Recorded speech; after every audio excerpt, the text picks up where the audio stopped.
নমস্কার, আমি শুক্লা হাওলাদার, বর্ধমান বিশ্ববিদ্যালয়ের অন্তর্গত কালনা কলেজের বিএড বিভাগের ছাত্রী। আমি ইপিসি 3 এর কন্টেন্ট তৈরির জন্য অষ্টম শ্রেণীর সাহিত্য মেলা বইয়ের অন্তর্গত দাঁড়াও কবিতাটি বেছে নিয়েছি। দাঁড়াও কবিতাটি লিখেছেন কবি শক্তি চট্টোপাধ্যায়।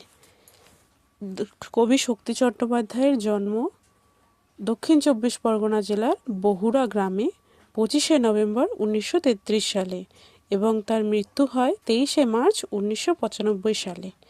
তার লেখা প্রথম কাব্য হে প্রেম হে নৈশ। এছাড়া তার লেখা দুটি বিখ্যাত উপন্যাস কুয়োতলা, অবনী বাড়ি আছো। এছাড়াও তার অন্যান্য কাব্যগুলি হলো ধর্মে আছি জিরাফেও আছি, সোনার মাছি খুন করেছি, যেতে পারি কিন্তু কেন যাব ইত্যাদি। তিনি আনন্দ পুরস্কার ও সাহিত্য একাডেমি পুরস্কার পেয়েছেন।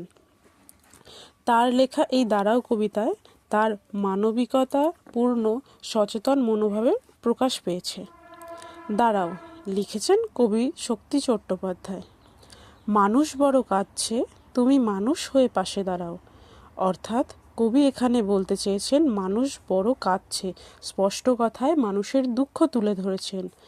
তুমি মানুষ হয়ে পাশে দাঁড়াও, অর্থাৎ তুমি একটি মানবিকতাযুক্ত মানুষ হয়ে অপর মানুষের সাহায্য করো, সাহায্যের হাত বাড়িয়ে দাও তার প্রতি। মানুষ ভাত পাচ্ছে, তুমি পাখির মতো পাশে দাঁড়াও। অর্থাৎ মানুষ ভাত পাচ্ছে, ভাত শব্দের অর্থ কোনো পশু পাখিকে ধরার সরঞ্জাম। আমরা সকলেই জানি এই ফাঁদের সম্বন্ধে। মানুষ ভাত পাচ্ছে লাইনটিতে অনেকটা পাখির কথা রয়েছে, এটা নিয়ে আমাদের মনে সন্দেহ হতে পারে, কিন্তু এখানে মানুষ ভাত পাচ্ছে বলতে কবি ভালোভাবে বোঝাতে চেয়েছেন যে একটি মানুষ অপর মানুষকে দুঃখ দিচ্ছে, অর্থাৎ মানুষের দুঃখের কারণ অপর একটি মানুষ। আর তুমি পাখির মতো, অর্থাৎ পাখি যেমন আকাশে স্বাধীনভাবে উড়ে বেড়ায়, তেমনি তুমি স্বাধীন মানুষ হয়ে একটি মানুষ অপর মানুষের সাহায্য করো, সাহায্যের হাত বাড়িয়ে দাও।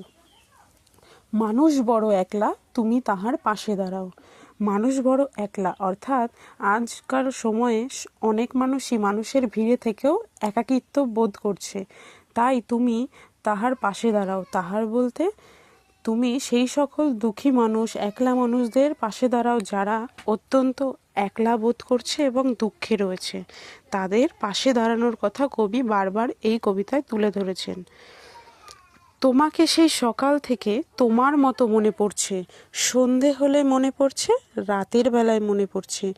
তোমাকে এখানে মনে হচ্ছে যেন কবি কোনো নির্দিষ্ট মানুষকে বোঝাতে চেয়েছেন, কিন্তু আসলে এখানে কবি নির্দিষ্ট মানুষ বলতে মানুষের মনে থাকা সেই মানবিক গুণকে বোঝাতে চেয়েছেন, যে মানুষের মনে থাকা সেই মানবিক গুণকেই কবি সকাল থেকে মনে পড়ছেন। আমি যেমন এই ছবিটিতে দিয়েছি মাদার টেরিজার ছবি, বিদ্যাসাগরের ছবি, এছাড়াও স্বামী বিবেকানন্দ, রবীন্দ্রনাথ ঠাকুর যারা মানব কল্যাণে নিজের জীবন উৎসর্গ করেছেন, সেই সকল মানুষের মতোই মানবিকতাযুক্ত মানুষ গড়ে উঠতে বলেছেন এখানে কবি। তাই তিনি বারবার বলছেন যে মানুষ বড় একলা, তুমি তাহার পাশে দাঁড়াও। অর্থাৎ মানুষের এই একাকিত্ব দুঃখের সময় একটি মানুষ হয়ে তুমি মানবিকতা ও দয়ার ভাগ জন্মে মানুষের পাশে দাঁড়াও। এসে দাঁড়াও, ভেসে দাঁড়াও এবং ভালোবেসে দাঁড়াও।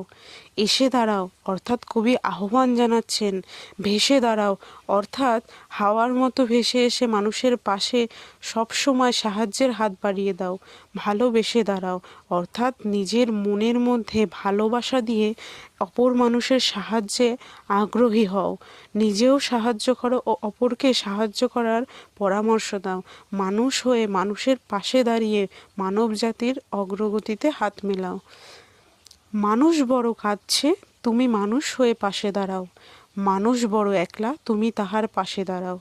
কবি এই মানুষ বড় কাঁদছে ও মানুষ একলা এই চরণ দুটি বারবার ব্যবহার করেছেন, অর্থাৎ কবি গূঢ়ভাবে বোঝাতে চেয়েছেন যে মানুষের এই দুঃখ ও একাকিত্ব থাকার কারণে মানুষ যে কষ্ট ভোগ করছে, তুমি একটি মানুষ হয়ে সেই মানুষের ওই কষ্ট থেকে দূর করতে পারো। তাই মানুষ হয়ে মানুষের সাহায্যের হাত বাড়িয়ে দাও। বর্তমান যুগে মানুষের মধ্যে যোগাযোগের দূরত্ব কমলেও একটি মানুষ অপর মানুষের সাহায্যের হাত বাড়িয়ে দিতেও দ্বিধাবোধ করে। তাই কবি এখানে মানুষকে বারবার বলছে অন্য মানুষের সাহায্যের হাত বাড়িয়ে দিতে, মানুষের মনে মানবিকতা জাগরণ করতে।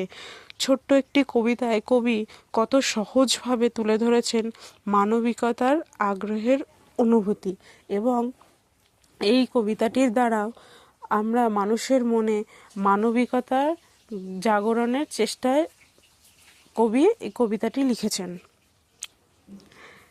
সবশেষে এই কবিতাটির সম্বন্ধে কয়েকটি অনুশীলনী প্রশ্ন আমি এখানে তুলে ধরেছি।